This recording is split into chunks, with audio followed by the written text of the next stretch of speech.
The test is in 4 parts: Part 1, Part 2, Part 3, and Part 4. Now look at Part 1. Part 1. A campus radio station is going to be in action. An interviewer is interviewing a man from the university for the survey. Listen to the conversation between them and circle the best answer from A, B, or C for questions 1 to 4. You now have some time to read questions 1 to 4.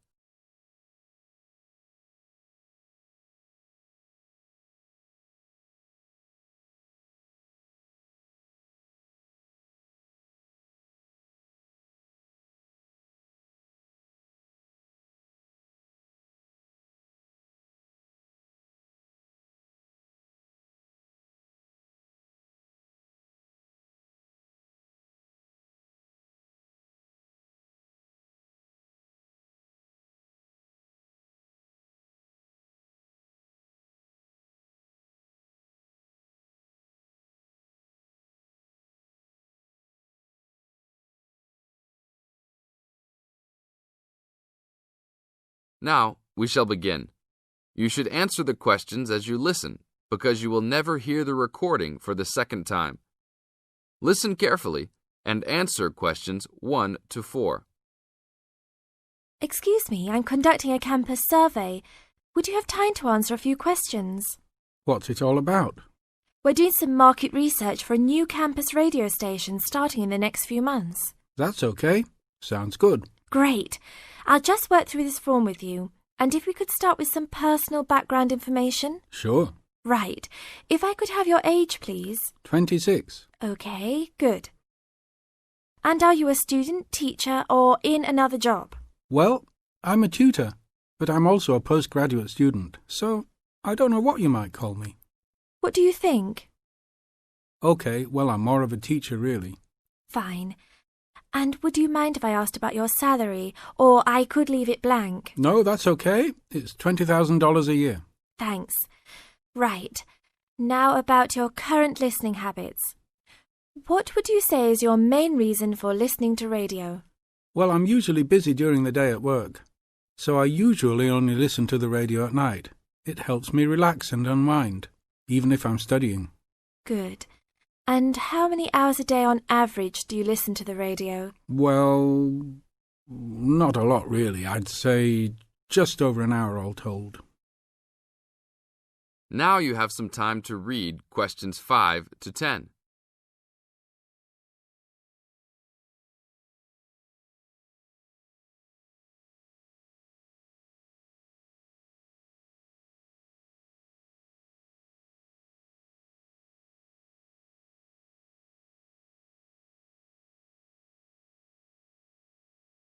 Now listen to the second part of the interview and answer questions 5 to 10. So, what are the 2 main times of the day that you listen to the radio? Well, for a little while around breakfast time, and then it tends to be later, after dinner, when I've finished any serious work I need to do. And what sort of radio programs do you like? I like the news, but I also like classical music. It helps me to relax. Fine.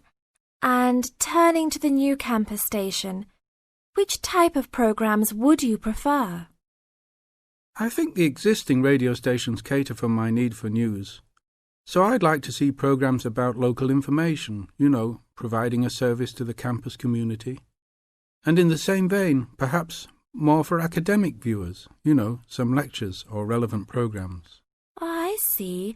And if you had to give the new director some specific advice when they set up the station, what would you tell them? I think I'd advise them to be careful about the quality of the broadcasts. The sound system. There are a lot of radio stations, and people can change their loyalty quickly if it doesn't meet their needs. I think they should do more of these kinds of interview too, talking with existing and potential customers. Oh, I'm pleased you think it's useful. Certainly, yeah. Good. Now, this station will not be fully funded by the university. So how often do you think it is tolerable to have adverts? I think, out of that list, I'd say every quarter of an hour. Of course, that's providing they don't last for 10 minutes each time. Oh, quite. And are you interested in attending any of the special promotions for the new station? Yes, I'd be happy to, as long as they're held on the campus or nearby. OK, I'll note that down. And finally, may we put you on our mailing list? Well, I'd prefer not, except for the information about the promotions you just mentioned. OK. Can I have your name and address? Of course. I have a card I can give you. Oh, great. And thanks a lot for your time, and we look forward to seeing you. Yeah, sure. Thanks. That is the end of part 1. You now have half a minute to check your answers.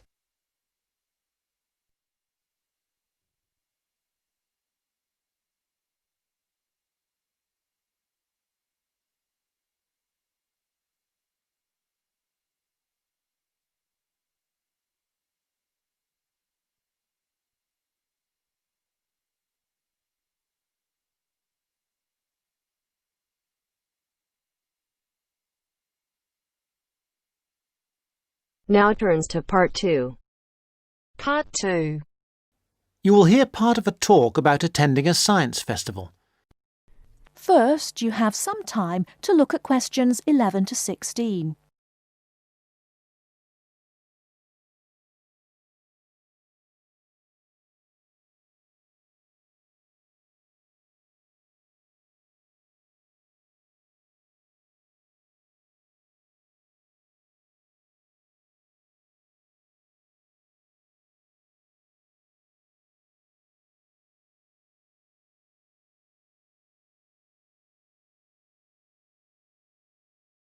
Now, listen carefully and answer questions 11 to 16. Now, I think nearly all of you have received confirmation of your school placements for next term, and as part of your activities, we will be asking you to take responsibility for promoting a school visit to the Norchester Science Festival.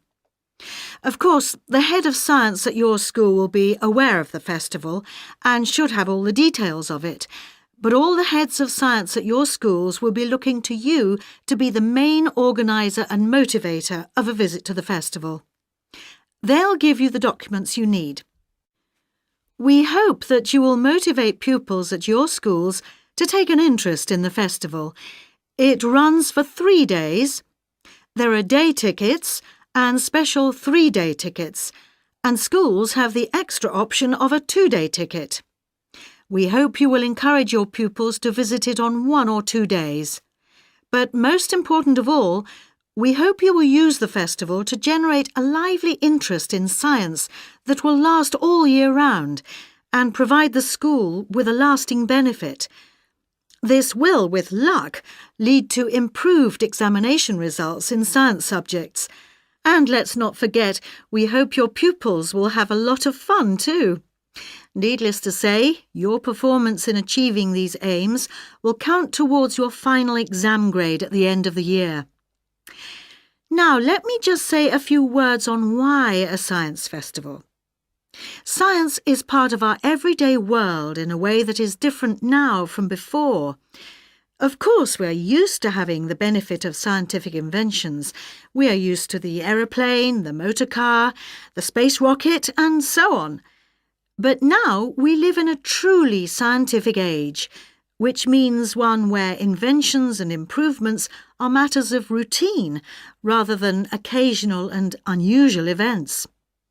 We have become a really scientific society. Yet we find that we are failing to interest and enthuse the young in this. Fewer young people are choosing to study science at school after the age of 16, and even fewer at university. As a result, we have fewer teachers coming into schools to teach science. And many science teachers are not teaching their specialism. For example, I know of several cases where maths is being taught by biologists and chemistry is being taught by physicists. We urgently need another 3,000 science teachers in England at least. That's why we look to you, the science teachers who are starting off your careers, to inject enthusiasm and wonder into the study of science, and we hope the Norchester Festival will help you to do this. Before you hear the rest of the talk, you have some time to look at questions 17 to 20.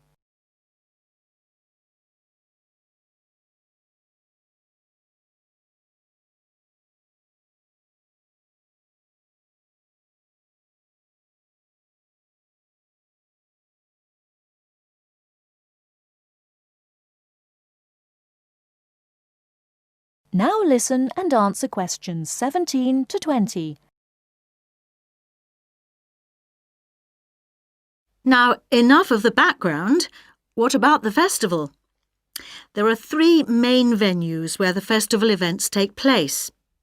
These are the Millennium Library, the Town Hall, not the Town Hall itself but the Town Hall Conference Centre, and the Norchester Theatre. Now, when you are planning your visits, remember that many of the activities for younger pupils will be at the Millennium Library, and the secondary school pupils may find more to interest them in the Conference Centre.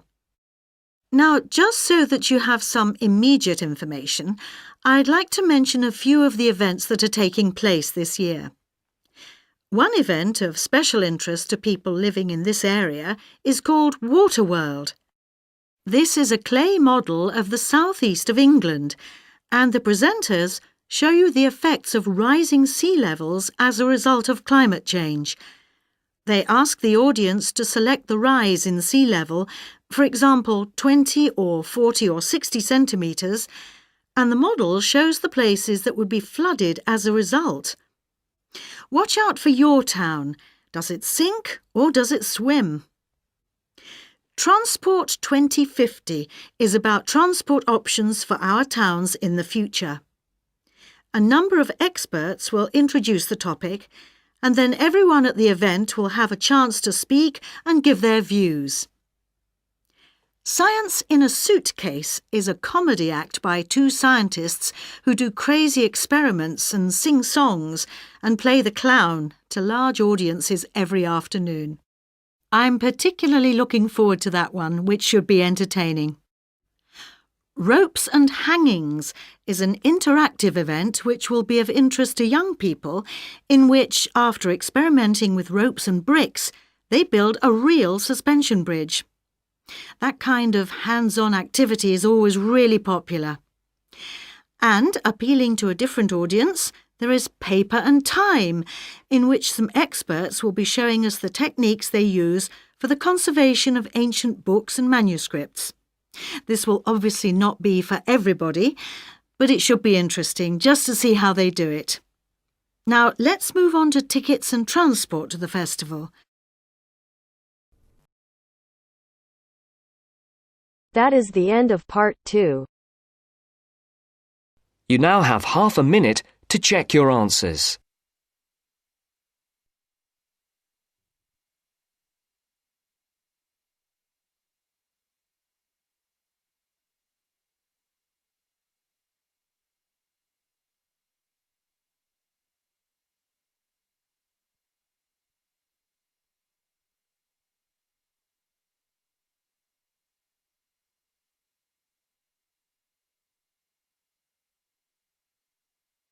Now turns to part 3. Part 3. Richard Murray, a zoologist and popular TV personality, has been giving a talk on endangered species of wildlife to members of the Young Conservationists Association in a small town in the south of England.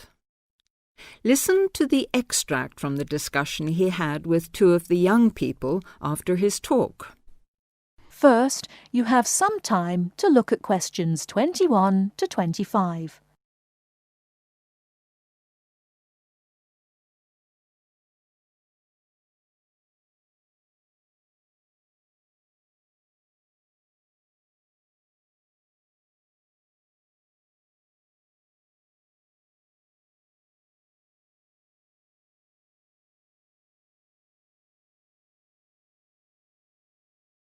Now listen carefully and answer questions 21 to 25. What would you say, Mr. Murray, are the main reasons that so much of our wildlife will have died out by the end of the next few decades? Well, Tony, we can't, of course, rule out the effect of urbanisation due to the spread of population. But apart from that, I believe there are two reasons which, in a way, are like the opposite ends of a piece of string. If you tie a knot in that piece of string, you end up with a circle, and whichever way you go round, it's going to turn out to be the same. I don't think I quite get that, Mr. Murray. Well, let's put it another way. It's rather like a film. You've got the good guys and the bad guys. They're pulling in opposite directions, but when it comes to the final showdown, it's hard to make out which is which. What are your two reasons, Mr. Murray? I call them greed and caring. Greed and caring? Yes, I know they don't seem to have much to do with one another, but think about it. The motive of greed is pretty obvious. In the course of the next few months, thousands of baby seals will be bludgeoned to death before they're even weaned from their mothers. What for? For the sale of their skins at inflated prices to please the vanity of a few and line the pockets of the killers. Crocodiles will be slaughtered to provide shoes and handbags for the rich. Gorillas, tigers, leopards and rhinos will be hunted for senseless sport or poached in defiance of regulations. Their skins, their horns, and their magnificent heads will be used as trophies to decorate someone's living room floor or walls. That's terrible. Yes, but it's not all. The whale, probably the most impressive and certainly one of the most intelligent sea mammals in creation, will be cruelly hunted and harpooned to make more money for the profiteers. The dolphin, the sailor's friend, will be indiscriminately battered to death at so much a head on the grounds that it is taking away the livelihood of a few fishermen by consuming the fish in its natural habitat. But surely, Mr. Murray, we do have to keep warm. We need whale oil and ambergris. Fishermen have to make a living. Part of what you say is true, of course, Tony, but we shall have to enforce far stricter controls if future generations are not to find themselves in a world devoid of wildlife as we know it. Well, I see what you mean about fur coats and crocodile handbags, Mr. Murray, but I don't understand what you mean by caring. That can't be bad, surely. I mean, I thought we were supposed to be living in a caring society. Well, so we do, in a way. The trouble is, there are so many well-intentioned people who start out with the best possible motives of trying to protect or immunize us from this, that, or the other in the most effective way at the quickest possible rate. But in their enthusiasm, they lose sight of the long-term consequences. It's only very gradually that the danger to other forms of life, including humans, comes out. Not to say leaks out, and by that time it'll probably be too late to do much about it. Take insecticides, for instance. But Before you hear the rest of the talk, you have some time to look at questions 26 to 30.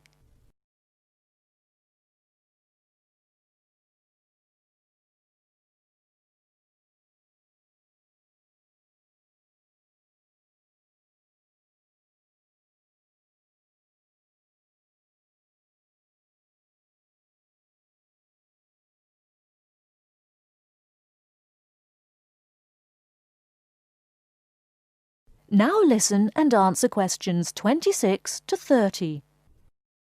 But insecticides protect crops from pests. They destroy disease-carrying mites and creepy crawlies like cockroaches. True, but nature has a way of developing her own immunity against insecticides and other pest controls, with the result that the biologists are driven to inventing stronger and stronger compounds, which, though they may annihilate the pest, nevertheless permeate the environment, are assimilated by plant and animal life, and become absorbed by the soil. Countless innocent creatures, the beaver or the mole, for example, are performing a useful task in the natural control. The alarming prospect is that as these poisons enter the foods we eat, and consequently our own systems, they'll find their way into the body of the pregnant mother and into her milk, offering incalculable risks to the unborn or newly born infant. In spite of all our technological expertise, our time is running out. We're virtually destroying ourselves. That is the end of part 3. You now have half a minute to check your answers.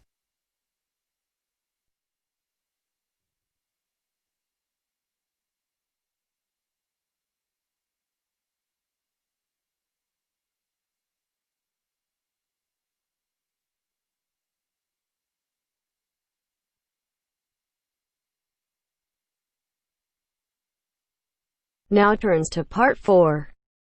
Part 4. You are going to hear a talk given by Jim Allen. He is going to share some of his findings of his research. Now you have some time to look at questions 31 to 40.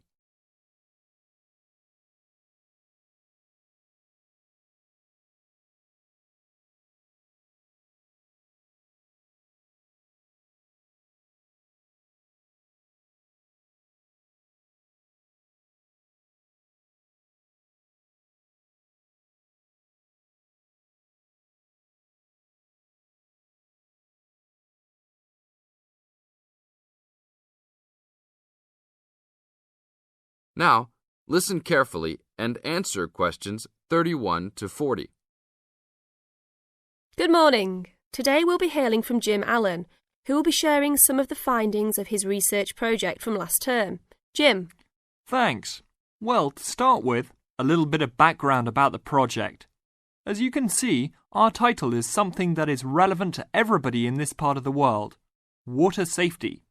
These days, there's a lot more to water safety because of the increasing number and range of boats and other things people use on public waterways.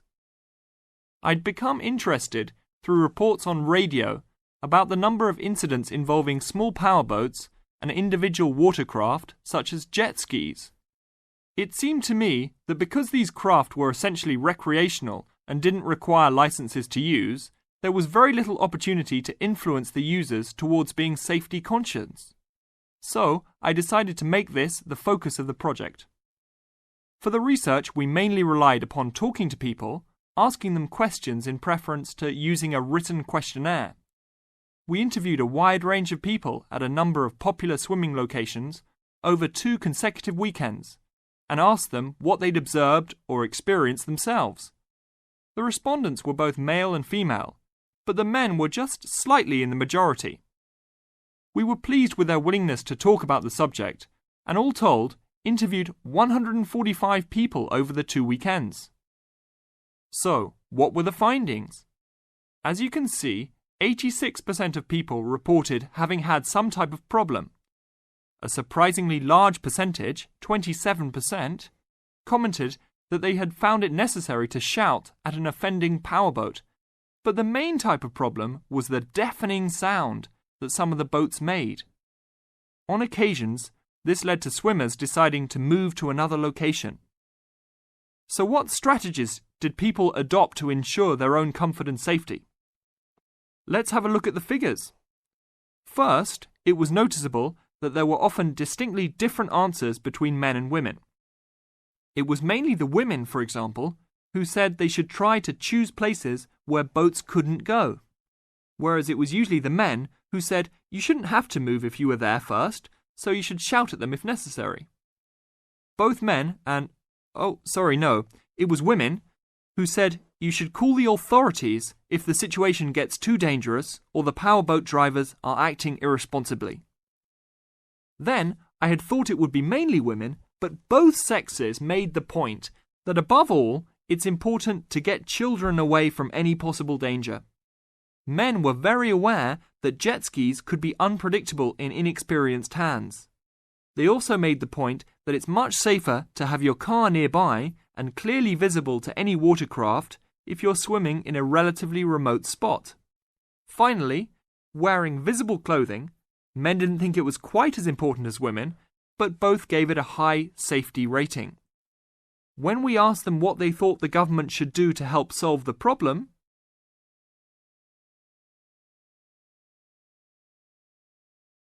that is the end of part 4. You now have half a minute to check your answers.